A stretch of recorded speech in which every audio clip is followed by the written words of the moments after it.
पिताजी, जैसे आपने बताया कि हर एक माँ की शक्ति बच्चे के निर्माण में अपना सहयोग देती है, तो जैसे आपने इसके पहले भी कहा है कि जो भी संसार में है, जीवन जी रहे या हम अदृश्य में हैं, तो लेन देन बराबर होता है, तभी जीवन का संचार होता है। तो जैसे अगर हम किसी निगेटिव शक्ति की साधना कर रहे हैं तो वो हमसे कुछ ना कुछ बलिदान लेती है। हम किसी अच्छी शक्ति की साधना कर रहे हैं तो वो हमसे हमारी भक्ति का वो लेती है, तब हमें उसका फल देती है।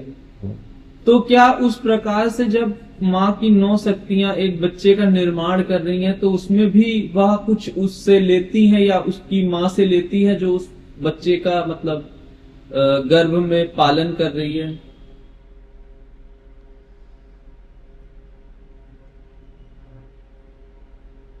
इस पे मैं तुमसे ही एक प्रश्न पूछता हूं। तुम्हारे अगर कोई बच्चा होगा तो जब तक वो बड़ा कमाने लायक या कुछ अक्लमंद नहीं होगा तब तक तुम उससे कुछ प्राप्त करने की सोचोगे? नहीं। नहीं ना। तो उसी तरह से माँ ने जब निर्माण किया तो उनको यह उम्मीद नहीं होती एक माँ को कभी कि हम अपने बच्चे से, या नहीं कि हमसे ये इससे हमें या कमाई प्राप्त होगी या बुढ़ापे का, हाँ इतना तो होता है कि बुढ़ापे का सहारा मिलेगा, लेकिन यह नहीं होता है कि हमको इससे ये मिलेगा या वह मिलेगा। उसको बस एक प्यार होता है कि मेरा बच्चा है। तो माँ के अंदर कामना नहीं होती, उसकी कामना होती कि हाँ अब बच्चे को कैसे हम संतुष्ट, सुखी और संपूर्णता रख सकें। तो तब तक वह कामना नहीं होती। और अगर इसको हम थोड़ा सा और ध्यान दें तो मैंने कहा ना कि 9 पे छोड़ दिया गया, 10वां पूर्ण नहीं होने दिया, क्योंकि 10वां पूर्ण हो जाता है, शून्य हो जाता है। फिर आप शून्य से चले 1 2 3 4 5 6 7 8 9 तक और फिर शून्य, तो शून्य अपने आप में पूर्ण है। तो 10वां पूर्ण नहीं होने दिया जाता है। तो इसी तरह से जो हमें माँ ने जन्म दिया तो 9 शक्तियाँ, 10वां जो हमें ज्ञान प्राप्त करना है वह इस संसार में आके प्राप्त करना है। और जब हमारी आंखें खुलती हैं तब हम कौन से कर्म करते हैं, किस पथ पे आगे बढ़ते हैं, तब वह हमारे लिए 10वां जो विजयी द्वार कहा जाता है, और जिसको कहते हैं कि बहुत सिद्ध पुरुष 10वें द्वार से अपने प्राण को त्यागते हैं। तो हर व्यक्ति उस 10वें द्वार की ही तरफ बढ़ने के लिए आगे बढ़ता है। लेकिन कहा ना, कोई व्यक्ति पूरी जिंदगी 10 को नहीं पूर्ण कर पाता है और कोई व्यक्ति बहुत कम समय में अपने को संपूर्णता प्राप्त कर लेता है। तो यह उसकी योग्यता के ऊपर होता है। पिताजी, इसमें जैसे आपने बताया कि एक बच्चा जो है वो अपनी माँ की नाभि से जुड़ा होता है, लेकिन मतलब बच्चे का निर्माण जो होता है वो नाभि के द्वारा ही होता है। तो वो फिर माँ के मतलब नाभि जो होती है वो एक तरीके से तो उस व्यक्ति के निर्माण का केंद्र हो गया ना। तो वो अपने मतलब बच्चे का निर्माण भी उसी नाभि के द्वारा करती कैसे? मतलब नहीं समझा। मतलब एक जो स्त्री है, मतलब कहते हैं एक जो मनुष्य है उसका केंद्र जो है वो नाभि है, उसका निर्माण उसी नाभि के द्वारा होता है। लेकिन जब वो गर्भ में होता है तो वो उस नाभि से, माँ की नाभि से कैसे जुड़ के उसका निर्माण हो रहा है? मतलब वो तो उस माँ का केंद्र हो गया ना निर्माण का, तो वो उस अपने बच्चे को उस केंद्र से कैसे निर्मित कर सकते? जब बच्चा जन्म लेता है तो उसकी नाभि बाहर से जुड़ी होती है, माँ के नाभि के अंदर से, लेकिन बच्चे की नाभि के ऊपर से जुड़ी होती है। तो हम लोग देखते हैं जब बच्चा जन्म लेता है तो उसकी नाड़ को काटा के मोड़ दिया जाता है, फिर वो अपने आप सूख के झड़ जाती है, जिसको लोग कहते हैं कि इसको बहुत बचा के रखो, किसी दूसरे के हाथ में नहीं पड़नी चाहिए। लेकिन माँ जब एक बच्चे को अपने गर्भ में पालन करती है तो वह नाभि अंदर से जुड़ी होती, बाहर से नहीं जुड़ी होती। मतलब माँ ही एक ऐसी, उनको ही प्रभु ने या माँ ने या शक्ति प्रदान की है जिनके नाभि के अंदर से ही बच्चे के निर्माण आरंभ जुड़ के होता है। तो हम सभी की नाभि बाहर से जुड़ती है और तब इस संसार में हम बच्चों का जन्म होता है, लेकिन निर्माण माँ की नाभि के अंदर से जुड़ा होता है। तो निर्माण हमारा अंदर मतलब अंधकार में होता है, जहाँ पे हमें कुछ भी दृष्टिगत नहीं होता है। और जैसे कि आपने कहा, तो उस नाभि से उस बच्चे को ऊर्जा प्राप्त होती है। बाकी उसका जो भी पेट के अंदर जो भी संपूर्ण निर्माण कार्य होता है वह माँ की शक्तियाँ ही करती हैं। इसलिए यह मत सोचो कि नाभि से ही सब कुछ निर्माण हो जाता है। बच्चे को नाभि से ऊर्जा प्राप्त होती है, उसको जीवन प्राप्त होता है ताकि उसका निर्माण हो सके। और अगर उसको भोजन और वो मिलने लगेगा तो फिर बच्चा पेट में लैट्रिन भी करने लगेगा, जिसको मैंने अपने वीडियो में बोला भी है कि डॉक्टर लोग कहते हैं कि पेट में बच्चे ने लैट्रिन कर दिया, ऑपरेशन कराओ। जबकि पहले कभी बच्चे पेट में नहीं लैट्रिन, और जब कुछ खाया नहीं तो पेट में लैट्रिन कहाँ से कर देंगे।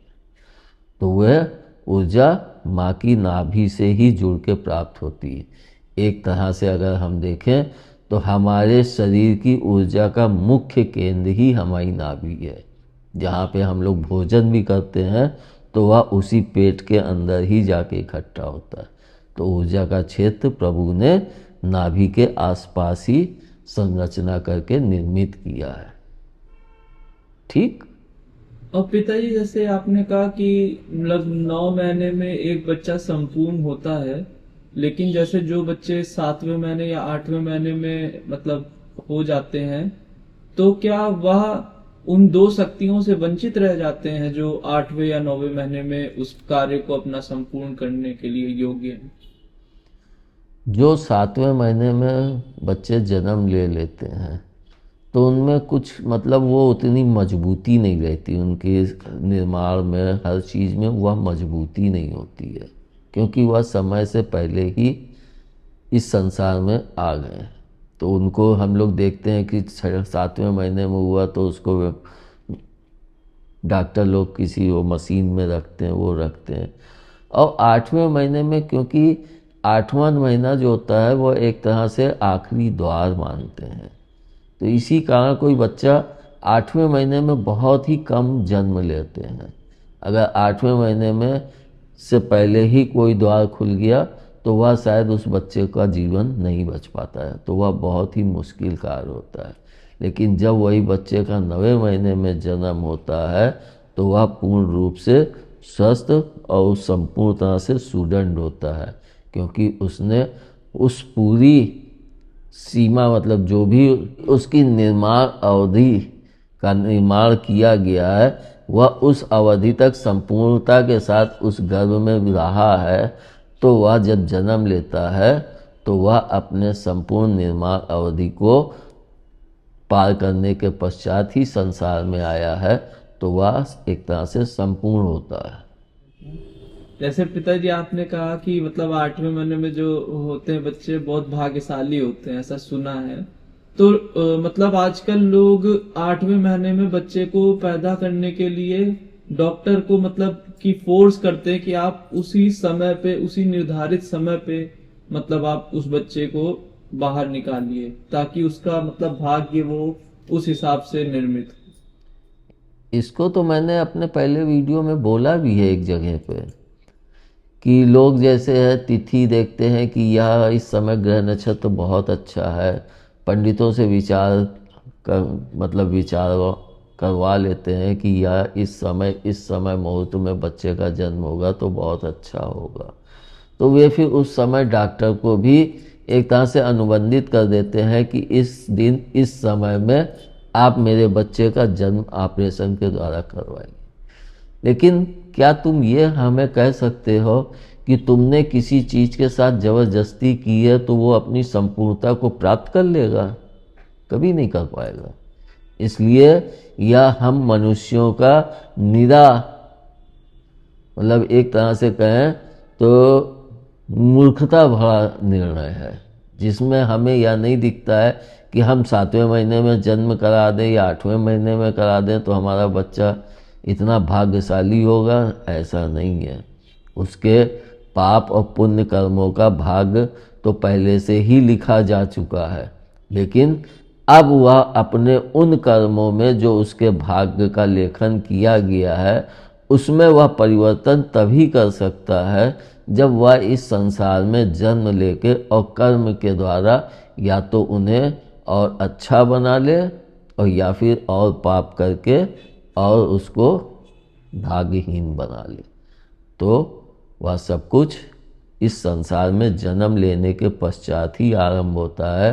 तो हम चाहे 7वें महीने में जन्म करवाएं, चाहे 8वें महीने में, चाहे 9वें महीने में, उसका कोई भी इससे लेना देना नहीं है। लेकिन हाँ, यह मैंने सुना है कि 8वें महीने में जो बच्चे बचते नहीं हैं, क्योंकि वे आखिरी द्वार को खोल के जब आते हैं तो वो बहुत ही भाग्यशाली होते हैं जो बच जाते हैं। इसका हमें अभी पूर्णतः ज्ञान नहीं है। पिताजी, जैसे कहते हैं कि गर्भ अवस्था में बाल निर्मित हो जाते हैं और जब वह शिशु का जन्म हो जाता है उसके पश्चात कहते हैं जब तक मुंडन ना हो 3 महीने 5 महीने या 5 साल तक, तब तक शिशु को और बालों को बचाना चाहिए।